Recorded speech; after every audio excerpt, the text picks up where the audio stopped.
কালকে টাইম মতো খাবার আনায় বাসার মধ্যে একটা ঝামেলা গ্যাঞ্জাম। 15 দিন পরে গ্যাস দিয়েছে রাত্রে 2টায়, 5টা বাজে নিয়ে গেছে। তাইলে আমরা কিভাবে রান্না করি?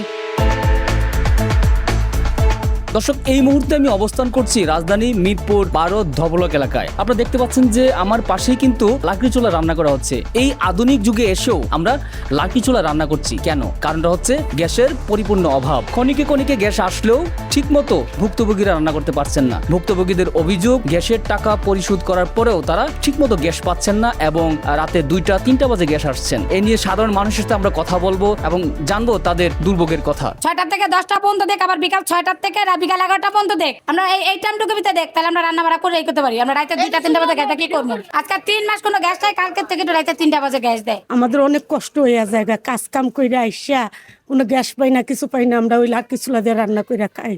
রাজধানী সহ দেশের বিভিন্ন এলাকায় তীব্র গ্যাস সংকটে চরম দুর্ভোগে পড়েছে সাধারণ মানুষ। গ্যাসের অভাবে অনেক পরিবার বাধ্য হয়ে রাস্তায় লাকড়ি জ্বালিয়ে রান্না করছেন। নিয়মিত গ্যাস বিল পরিশোধ করেও কাঙ্ক্ষিত সেবা না পাওয়ার অভিযোগ তুলছেন ভুক্তভোগীরা।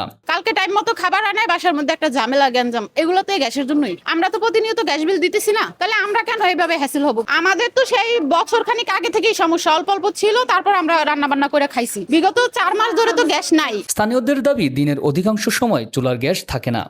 গভীর রাতে আনুমানিক রাত 2টার দিকে অল্প সময়ের জন্য গ্যাস এলেও তা এতটাই কম চাপে থাকে যা ঠিকমতো রান্না করা তো দূরের কথা, অনেক সময় এক হাঁড়ি পানীয় গরম করা সম্ভব হয় না। সারাদিন লাকড়ি দিয়ে কিনবো, কারেন্টের চুলা কিনে ব্যবহার করবো, কারেন্ট বিলও বাড়াই দিয়েছে, ঘর ভাড়া বাড়াই দিয়েছে, ঘর ভাড়া আমরা রীতিমতন দিতে আছি, বিলও তো পরিশোধ করতে আছে, কিন্তু গ্যাসের সংকট আইসে কই দিয়া? লাকড়ি নাই, খড়ি নাই, কিছু নাই, কি দিয়া রান্নু, কি দিয়া খামু? অনেক দিন ধরে গ্যাসের সমস্যা। এই পরিস্থিতিতে কর্মজীবী মানুষ, শিক্ষার্থী, শিশু ও বয়স্কদের নিয়ে সবচেয়ে বেশি বিপাকে পড়েছেন পরিবারগুলো।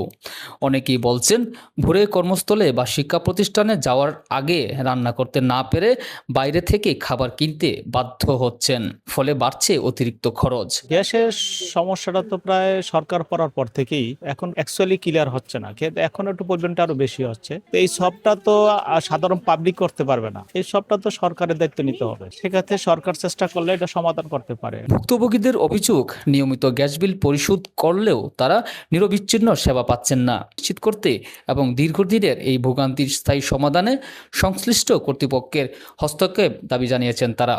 বৃষ্টির মধ্যেও কিন্তু লাকড়ি চুলায় বাহিরে রান্না করা হচ্ছে। ভাবতে গেলে বিষয়টা খুবই করুণ।